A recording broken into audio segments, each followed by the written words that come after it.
Alright, Eugene's backyard repair. We're gonna shoot this one without the mic. Got a part in for my free chainsaw. Just off a coil. We think that's what's wrong with this one. We think the coil's bad. I got two Phillips in here and a flathead, and get them pulled off. I think this cover will pull off, and let's swap it out.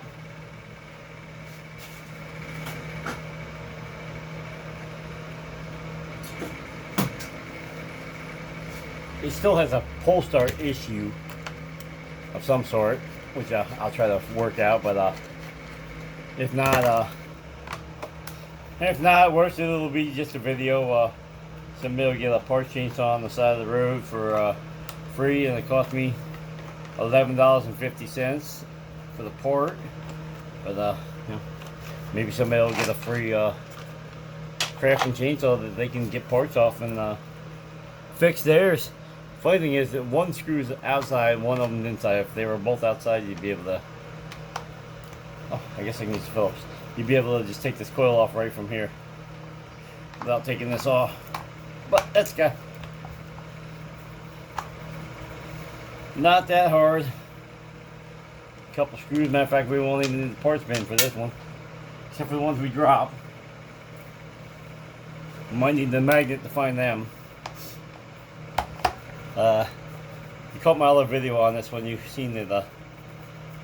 It spark at low speed, but when you spun it up, no spark. If you gave the magnetic field was really slow, it would spark, but once you sped up that magnetic field, it wouldn't. The coil wouldn't generate any spark. Take the cover off. Take this off. Oh, unfortunately, that's right. There's two Torx here. Oh, they're Allen head. Let me grab the thing for them. Huh, I keep seeing fuel here. I think the rubber seal may be leaking on the tank here. Either that or the seals might be there behind the crank.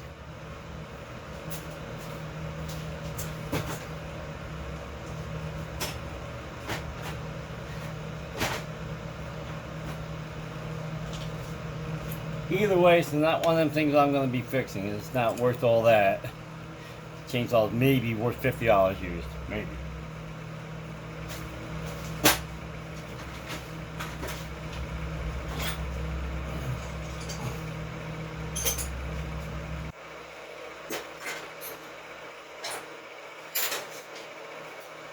Trying to find a bit, but I can't find one.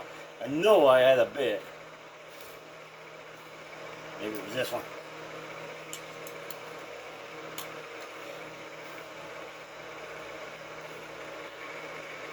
Yeah, I'm pretty sure I just used that. There we go.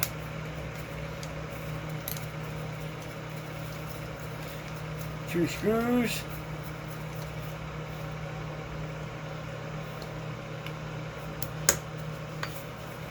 This one came with a new wiring harness and everything. We're not swapping all that out.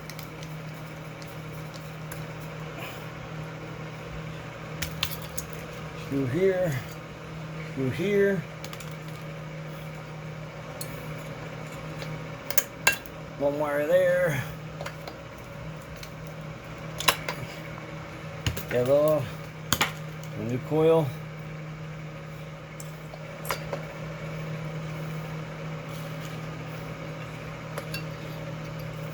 Get it off the magnet.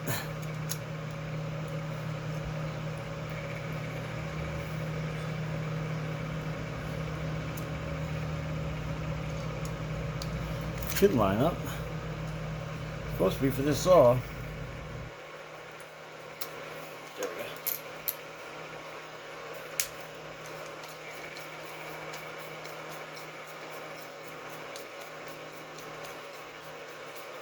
One screw there. One to the ground wire.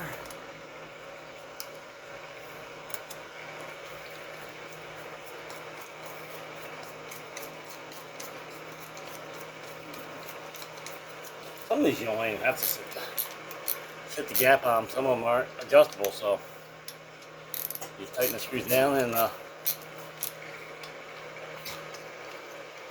Yeah, she's not touching, so it's all that really matters.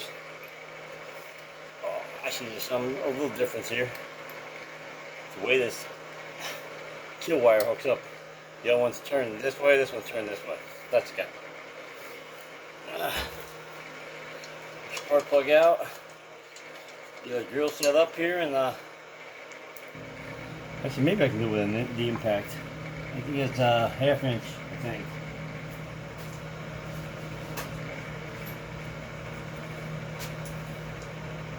Grab the wrong one. I remember right, I think that was 1/2 inch. Hopefully we don't shake you off the top there. Because there's no reverse, there's no spark plug in it, so there's no compression.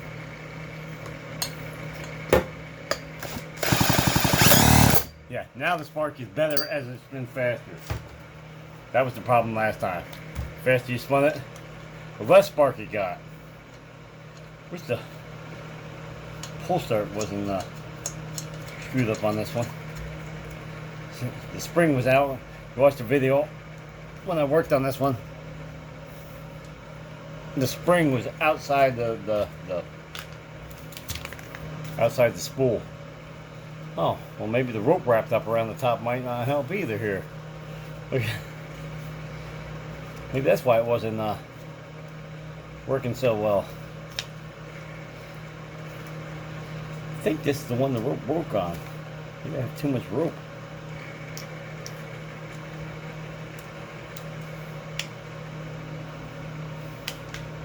Oh, let's try to put the covers back on and we'll try the pull start. Maybe it was just the rope was holding it outward.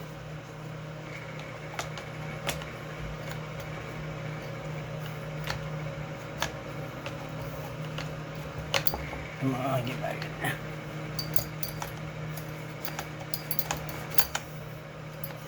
Something's holding it up here.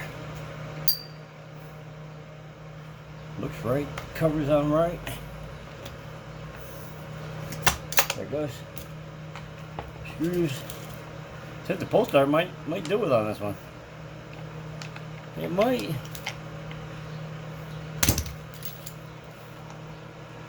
I like that fuel I keep finding though. Me trying to crank it over before, I think it's fuel coming out the seal behind the flywheel. That's what 2 strokes in that ethanol is known for. Eating the crank seals, and then you'll get low compression. You get blow by on the crank seal and won't build any compression.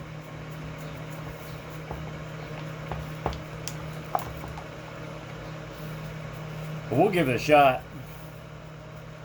I'm gonna put the top cover on. Pull the choke on. Choke's on. Nah. Listen, the pull start's going really crooked there. Huh. Alright, we're gonna set it down there on the ground, see if she'll start.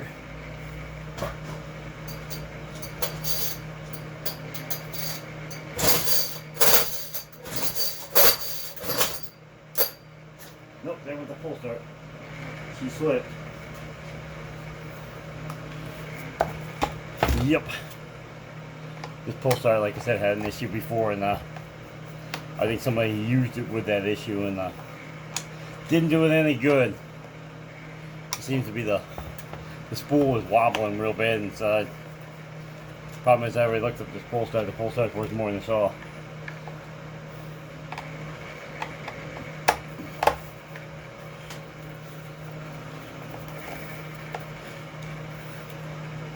Yeah, I can see the spool inside here wobbling real bad.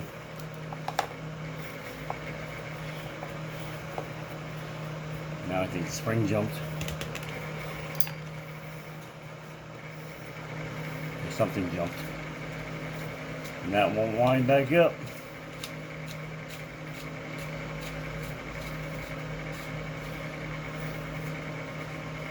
Yep, the spring jumped out again. She's a good one here. Doesn't want to stay tight.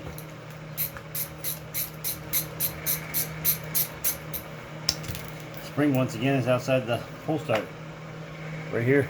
It popped out right out the side. And that thing's almost. Let me bring you back when I get that back in. Hang on, let me pause this. So I'm gonna walk away here. Alright, we got the chainsaw back in one piece. Had a rotted fuel line.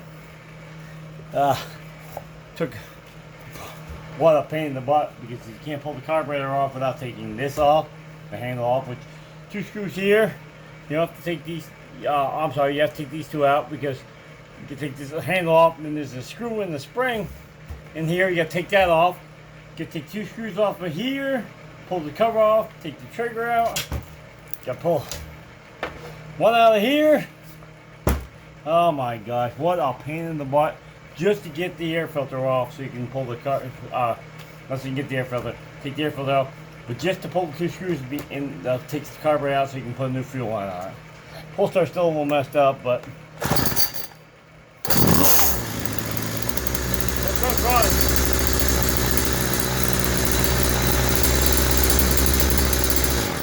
Rotted fuel line.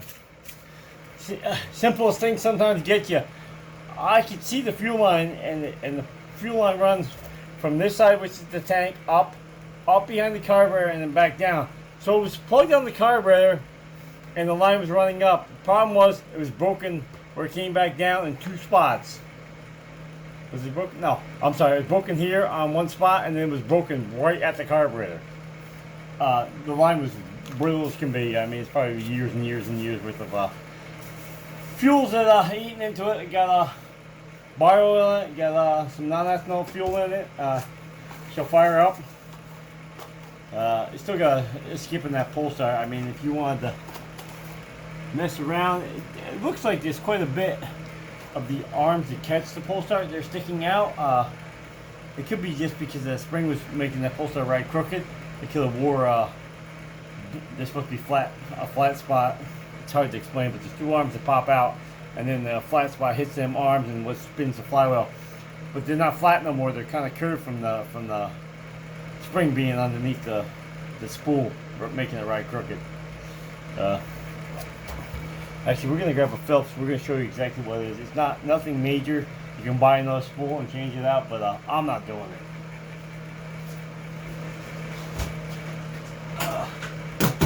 We'll grab a Phillips quick here.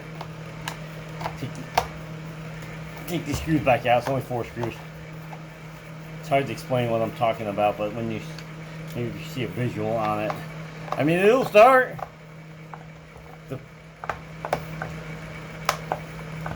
Whew. You can get it so it catches and spins it over. It doesn't take much to start it.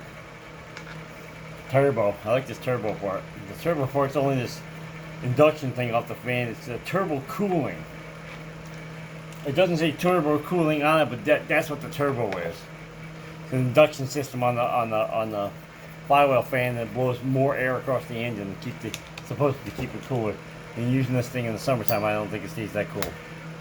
But anyway, oh, I got one more screw. Yeah, one more. This one goes through it. No, this one doesn't. Oh no, it's alive. All right. So here's what we're talking about. Let me get over here so make sure we can see.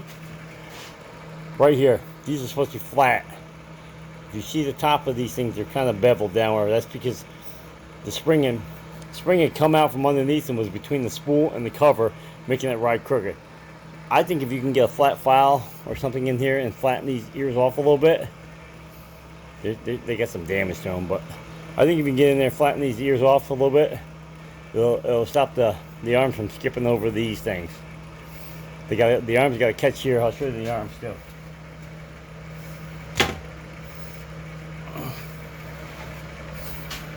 Here's the arms we're talking about. And these didn't wear, they're steel. I mean, they can't wear. It was this plastic. This plastic is what wore. And they're not all like that, but they got a rounded spot to them. They're supposed to be flat all the way across. I think if you could get a file in there and get these flattened off, it would probably be just fine. Anyway, And like I said, it's not really a big deal. I think I won't mess with it. I'll just send it off. I'll put it up on Marketplace for $20, $25. I just want to get my money back for parts. Moving for my time. I'm not trying to rip somebody off. I mean, it'll cut. It's sharp as can be. So, anyway, that was an update on our saw. Anyway, got any information on this? Please like, share, subscribe, hit that notification bell. Make sure you get notified of my videos. Comments, anything like that helps out for the algorithm to share my videos to other people that aren't subscribed. Anyway, you can check out my Instagram and my Facebook pages. I got them too. You can go sign up for them. Picture parts, projects, funny videos, maybe just screenshots, just stuff I share in general. It'll also tell you when I got videos up because they post on my YouTube and to my Facebook page. So go check them out. And we're out of here. Peace. Put the pull start back on, clean her up, and she'll be off to somewhere else. All right, we're out here.